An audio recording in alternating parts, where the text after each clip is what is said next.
One of the most entertaining things in Canadian politics these days is witnessing the Canadian left not understand why federal Conservative Party leader Pierre Poilievre is popular. There's many different reasons for Pierre Poilievre's popularity, but one of the main ones is he pushes back against the dishonest Canadian legacy media. The legacy media got super used to being able to ask conservative politicians absolutely anything. It could be the most dishonest framing to a question, and they will still answer that question straight up. You will go up to Aaron O'Toole and say, Aaron, when did you stop beating your wife? And Aaron will actually answer it rather than going after the journalist for asking him such a skewed question. Obviously, that was never a real question, but it's along the lines of what the legacy media does. Well, some people, Mr. O'Toole or Poilievre or Scheer or Harper even, people are saying that you're dog whistling to the racist far right. And lesser politicians back in the day would just be like, "Oh, I apologize if the way I've said things give people that impression," and they'll act like this is a serious question, which gives credence to the negative implication of the question. Poilievre does not do that. And the people on the Canadian left, because they've gotten so used to the media agreeing with them all the time and going after conservatives, because the conservative leader now, Poilievre, does not put up with that garbage, they think that this is like insane. How could he do this? They are beside themselves, apoplectic. They act as if he is both oppressing the media people because he doesn't give them their birthright of answering every stupid question they have. At the same time, he is running away from the media while he stands there and confronts them about the dishonest things that they're asking him. I want to show you a clip right now that somebody on the left themselves posted to X, thinking that this made Poilievre look bad. This is what I've said before about the Liberal Party and the NDP's social media. If you read their social media and follow it, watch their videos, you will like the Conservatives more because they're so out of touch with what Canadians want. So they go after the Conservatives because they might cut stuff in government. Good. Yes, nobody thinks that we need to be spending the amount of money that we're spending, and nobody can see the value in it. It's like in British Columbia right now. I think they went from, in 2017, like 230,000 public employees, provincial government employees, all the way up to today, like 410 or 430,000 employees, and nobody's noticed a service quality increase. But here's this person, PEI political discussion, saying, Poilievre and Media Scrum, unwilling to answer any questions, answers questions with questions, rude, ignorant to reporters. Voting for him will provide Canadians with no answers. I think he meant to say that arrogant to reporters. And this entire little thing that you're about to see is over the Conservatives several months ago voting against a free trade agreement with Ukraine, which made no sense because we already have a free trade agreement with Ukraine, that basically just acted as a way for the Liberals to just throw in the word carbon tax to try and trick either the Conservatives to vote in favor of it or look like somehow they hate Ukraine by voting against it. And here's Poilievre rightfully reframing or going after the journalists for their terrible framing of this question, and they start falling into an absolute tizzy because he's like, why are you asking us questions? We're the media. Make sure the carbon tax was inserted by Justin Trudeau, not by my supporters. Why did he do that? No, but I'm just curious. Can you explain to me why there was a carbon tax in the agreement? No, but the question is why. No, I asked you a question. You keep asking what the agreement is. We're the journalists. It's a democracy. We're the journalists. This is a democracy. We answer the questions, bub. You don't know about why you're asking the question. That's the problem. Like, doofus, you actually need to know what the question you're asking actually means. When you go after Poilievre for voting against it, for his previously stated reason that he was voting against the carbon tax element of it, randomly pushing a carbon tax on the trade of an ally, that you should at least know why the Liberals did that so you can actually ask a substantive question to Poilievre. They're just saying, why did you vote against this? And are you anti-Ukraine? And then Poilievre's like, why were these elements in the bill? And they're like, we don't know. We're not supposed to know any of this stuff. I have the freedom to ask questions if I want to, and I've been answering your questions all week. Here's another one. So no. The government's introducing why would an they do a investment carbon tax credit. You're not changing the subject. I know you want to change the subject. No, I want to ask because you don't want to talk about Trudeau's question. carbon tax. I want to ask a question because in a democracy, Sorry. we ask the question and you answer. Actually, in a democracy, or like in Canada, you're actually allowed to ask questions whether you're a journalist, not a journalist, you're a politician, or whatever. I actually, before I get back to this clip, I actually had this one moment when I was running for the Conservative Party nomination in the riding of Calgary Signal Hill. Likely would have won, but somebody had me kicked out 3 weeks before the vote because they didn't like that their boy didn't have enough votes to win, even though he was effectively getting as much institutional support as humanly possible. But I had this one guy on the phone where I was like selling memberships, and when he kept rambling on, and I'm like in a deadline to sell memberships within like the next 5 hours because like we had a very fast cutoff date coming down.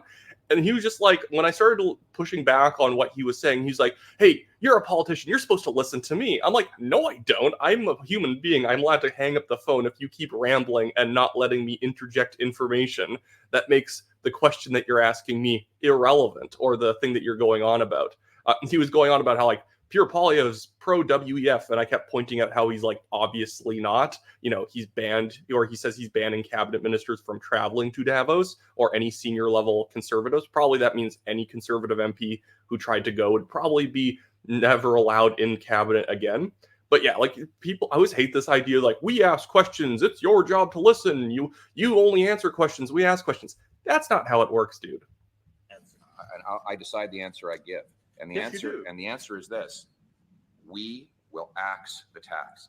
And Trudeau can try to divide Canadians by putting a carbon tax and a free trade agreement that we already had for years. It won't change a thing. It's misleading because I will axe the tax and I will axe. What a dweeby little thing that guy said. Oh, misleading. Sorry, are you a journalist who's just supposed to be writing down my answers and reporting it? You ask a question, you write my answer, and then you report what I said? Because you can't just be, well, that's misleading. Then why can't you answer why the carbon tax is in it, even though apparently you know that it's misleading for Poilievre to point out that Canada already has a free trade agreement with Ukraine. By the way, we really don't trade that much with Ukraine.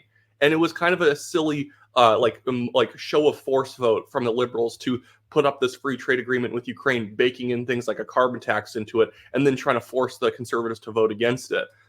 But he's here being like, oh, Mr. Poilievre, what you're saying is misleading. Well, you know, apparently you're a political expert, so why can't you answer any of the questions that Poilievre's asking you? Well, it's not my job to. Shut up. The tax with delight and with passion and with incredible speed. So when I'm Prime Minister, you will be shocked at the speed with which I will axe the tax.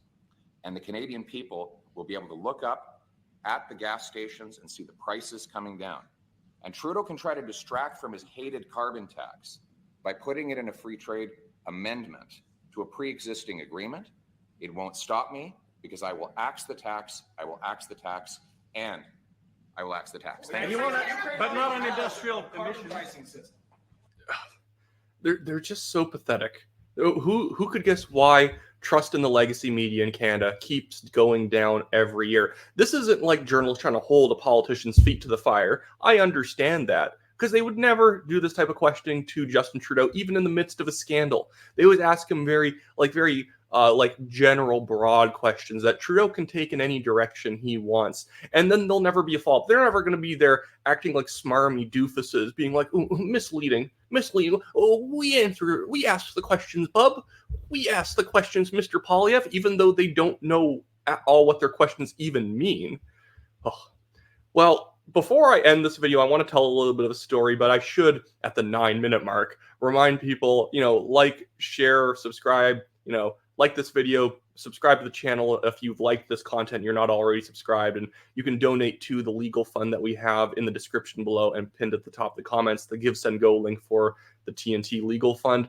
But I had this happen the other day because I'm doing a lot of door knocking for the BC Conservative Party, jumping around to ridings I think need help. And every once in a while, as a door knocker, you got to push back on somebody at the door. Yes, you're at their house.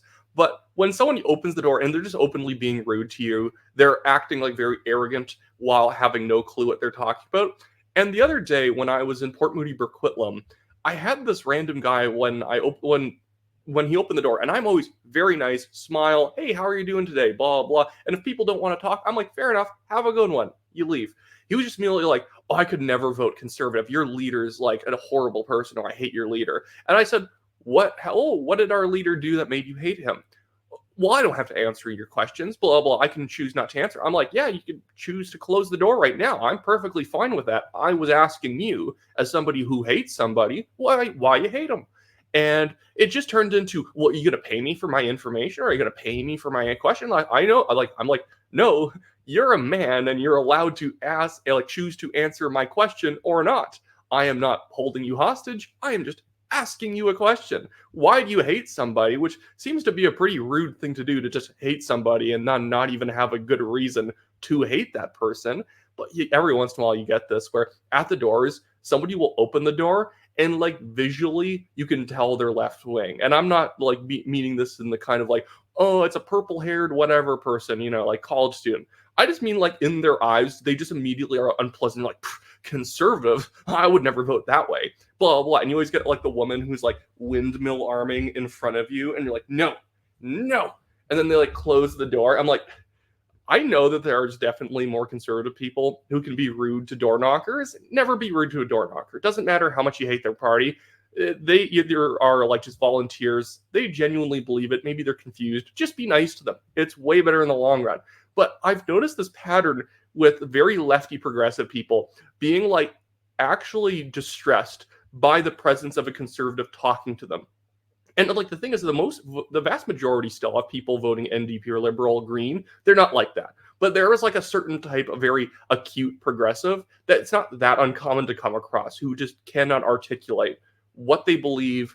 They think that you're a bad person, but they refuse to be able to say it, because to actually explain it, they'd probably find out that they're the ones being irrational. It's very difficult to hate somebody when you actually have to explain it. There are people, worth hating, evil people on this planet worth hating, terrorists and whatnot, that apparently much of the NDP and Liberal base in Canada likes. But most of the time when it comes to a politician, it's very difficult to hate them, especially an opposition leader who hasn't done anything yet. But I don't know. That's just what some people are like. Anyways, to wrap it up, yes, Poilievre asks questions to the people questioning him, to the journalists, and the media and the left cannot handle it, because they are not used to this game of actually needing to be good at what they do, to actually needing to have good questions, to having good attack lines. They don't have any. They've gotten so used to the conservatives just rolling up in a ball on the floor and allowing themselves to be kicked to death. And because Poilievre doesn't do that, oh my goodness, he's lacking decorum. It's what I always hear from people like Andrew Coyne, who's a pathetic non-conservative. Pathetic is the exact word I want to be using here. Andrew Coyne thinks he's a conservative because he stands up for Canadian institutions, when that really just means that if the left has taken over an institution and oriented it towards woke policies and big government, well, then it's the conservative thing to stand up to protect that. He really hates Poilievre's guts, because Poilievre is actually conservative. Obviously, I can disagree with Poilievre on this or that issue. If you ever start to not disagree with someone on anything, watch out. I don't think you're engaging your full brain. We're all humans and we're going to disagree with people on something. Not that people do that. But like, Poilievre is an actual conservative. Maybe I wouldn't agree with him on everything, but he is a real conservative. And because he's a real conservative, Andrew Coyne and other media conservatives do not like him. Not every conservative in the media, but a lot of like the legacy media, you're okay to be on the CBC type conservatives, do not like him at all. Anyways, that should be it for me today. Again, if you guys want to donate to the TNT Legal Fund, in the description below, pinned at the top of the comments, like this video, subscribe, share it with your friends, mention it to people. I'm going to try and come back with more long form content since I'm still in Abbotsford, and I literally, my set is a horrifyingly bad black couch. And if you know anything about lighting, a black couch is the worst thing you could be on. Like, it's good I'm not wearing like a black shirt, or you just start blending into the background, and the camera, like you can even tell as I move closer and farther away, the lighting like radically changes, because it does not know what to do with the sucking void of darkness. And then I have like this curtain that's just holding back the light. The good thing is there's not a lot of light on the back of the curtain. You guys have watched other videos I've made with a lot of light on this thing, and it just starts like absolutely like blowing out the color in the room, because it will just start getting really emphasized. And I can't open the blinds because there's just like random stuff out there, as you can see. There's just like, tractor trailers and whatnot, like, like I'm in the backwoods or whatever, and this is somebody's like workhouse. Oh, but once I'm back in Calgary, oh my goodness, no, oh my goodness, come on, stop folding up. Once I'm back in Calgary, I will actually have a full set, and I will start trying to do more videos. Someone suggested I should do whiteboard videos, where I actually pull out a whiteboard and start going over like, statistics and polling. That sounds like a fun idea. I'm going to try and do more heavily edited content. I might even create new channels where I can put videos that aren't really Canadian based on them as well. A lot of suggestions out there. Always suggest stuff in the comments. I do take them to heart and read them and try and find good ideas here and there. Even if you say something, I don't do what you say, I might have taken an element of it because it was at least a good concept, but just not the specific thing that you said. So anyways, see you guys later. I've rambled enough.